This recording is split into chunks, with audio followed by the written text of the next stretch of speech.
up? This is TC92, TC the Poet, or whatever you call me. I think that introduction is working just fine. As always, I really just want to thank y'all for subscribing. I want to thank all my old subscribers for viewing. I want to thank all my new subscribers for viewing.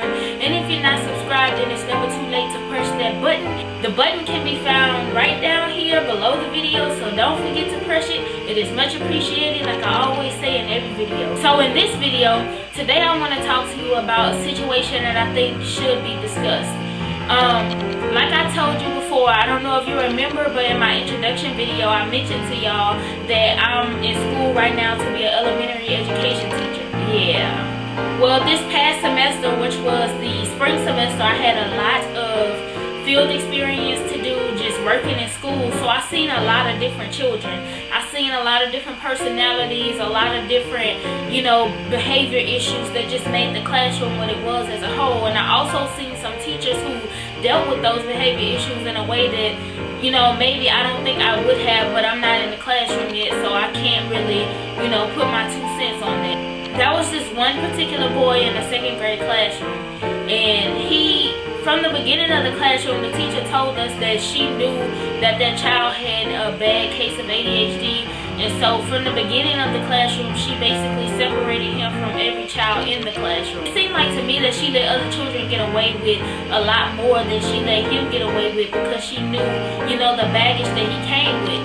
And I just didn't all the way agree with that. Even though I wasn't that teacher and I wasn't in that classroom with her every day, with her and that child every day, I just didn't agree with that. You know what I'm saying? Because I feel like, honestly, no matter what a child label is, if they have ADHD, it does not matter. I really believe that children are like, Play-Doh, and they are going to be whatever you mold them to be.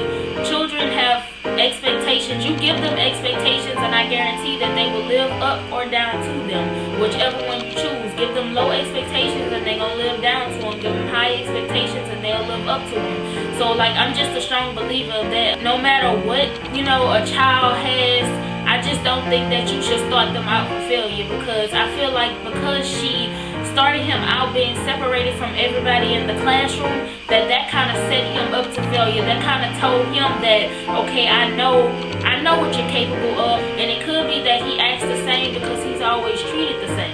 A person once told me, in order to get different results, you must do different things. So I believe if they just do different things with that child, then I believe it could have a better outcome for that child. It is no guarantee, but I guarantee you that it is. Like I told you, I'm a pre-service teacher. Yeah, I haven't had a chance to work with that student, personally, but this poem basically is based on the fact that I was just, writing a hypothetical situation that this was a 2nd grade class now, mind you. So I'm saying, what if I was that 3rd grade teacher and I got that child next? What would I do to make a difference? And what is a possible scene that can play out in my classroom if I had that child? So this is what that poem is about. He sat there every day with a chest full of dreams and a mind full of wonders.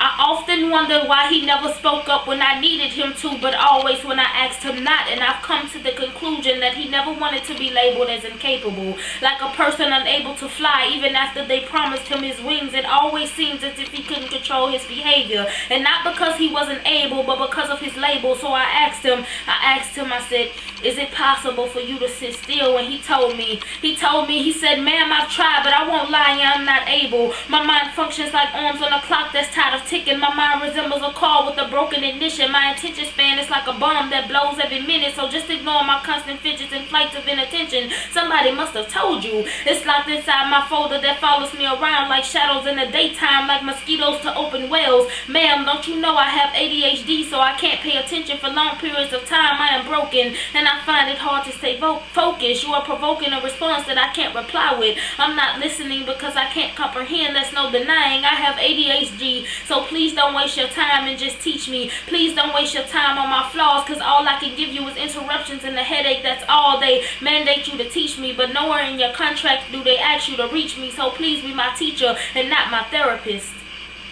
And I just sat there. I sat there blank-faced and open ears, and I wondered if he understood the damage packed inside this career. How did it manage to get this bad? Because had a teacher before me told him that he could still fly, he wouldn't have dared clip his wings before he even dared to try. And I see it happens way too often. Kids are becoming puppets to labels while ambition dies in coffins. We often label with an attempt to get children services, but let's be honest, the damage isn't even worth it. All that surfaces is a feeling of worthlessness. They stay wondering what their purpose is, and the purpose is not always clear to me.